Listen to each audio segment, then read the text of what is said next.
La musica è sociale, spiega Andrea Gorgi Zuin, che viaggia alla riscoperta di canti etnici e musiche popolari in tutto il mondo. Tracciare il cammino della musica è l'ambizioso progetto di Andrea Gorgi Zuin, o semplicemente Zu come si fa chiamare, musicista, narratore e cercatore di musiche tradizionali ed etniche di ogni parte del pianeta, perché non vadano perse né dimenticate. Lo ha incontrato per noi Daniela Bisogni.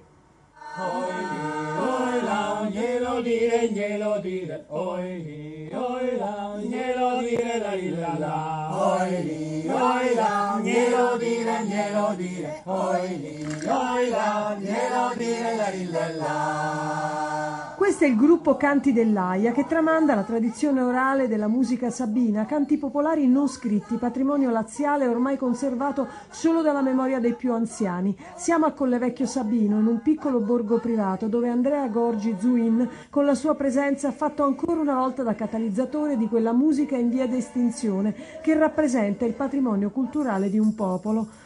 Tanto che è diventata per lui una missione, andare in giro per il mondo per raccogliere le musiche tramandate dalle genti e farle conoscere attraverso i suoi spettacoli, CD e video postati sul suo sito dal nome evocatore, Il Cammino della Musica. Italia bella, Italia buona, l'Italia canta, l'Italia suona, Italia bella, Italia balla, il cerchio gira.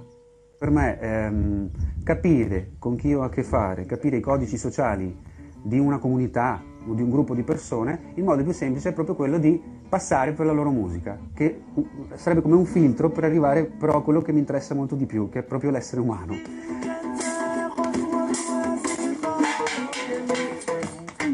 Quello che ho appreso è la potenza della musica, potenza intesa come aspetto miracoloso, direi, perché molte persone che ho conosciuto e che attraverso la musica hanno fatto il loro percorso sono riuscite a cambiare la loro vita e quella anche di molte altre persone. Ho moltissimi esempi di persone che da uno stato di depressione oppure di malattia sono riusciti attraverso l'arte della musica, il far musica, a guarire o a migliorare la propria condizione o quella di un gruppo.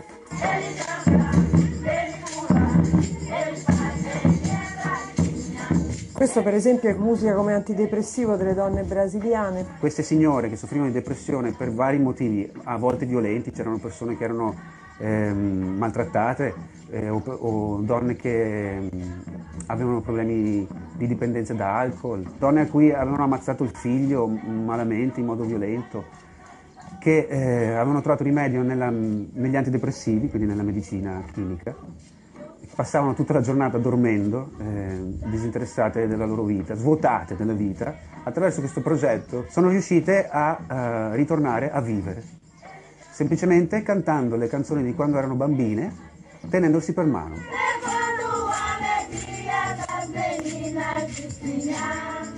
Il viaggio è l'ingrediente ovviamente principale.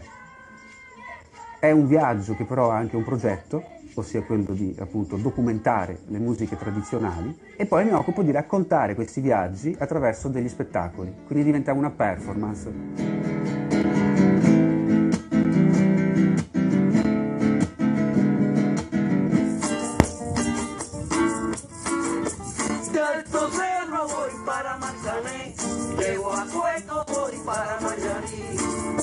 Quando ho capito cosa dovevo fare da grande, diciamola così, ho progettato questa prima missione che era il cammino della musica dal tango alla musica caraibica. Un percorso quindi che passava per Argentina, Paraguay, Brasile e Venezuela.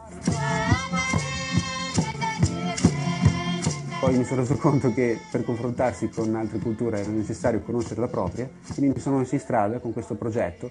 Io sono italiano. Era stato fatto con un camper questo viaggio in Italia, da Trento a Palermo, e documentando le tradizioni del mio paese. Le mondine sono un altro fenomeno di musicoterapia, perché bisogna ricordare che le mondine sono signore che ormai hanno una certa età, ma che quando ne avevano 15 o 20 di anni andavano nei campi di riso del Piemonte, dall'Emilia Romagna. Le mondine tuttora si incontrano per cantare, ovviamente non più per dimenticare la fatica, ma per ricordare quei momenti. Gli Troppi Disgattaiolati è un gruppo di bambini delle scuole medie di Palermo. Il maestro di questa scuola ha avuto un'idea fantastica: invece di lasciare che questi ragazzi potessero essere preda dei pericoli della strada, ha formato un gruppo di percussioni e un sistema didattico per imparare la musica attraverso la parola. Spero che sempre più persone possano avere accesso a quello che io vedo con i miei occhi, ma io sono semplicemente un tramite.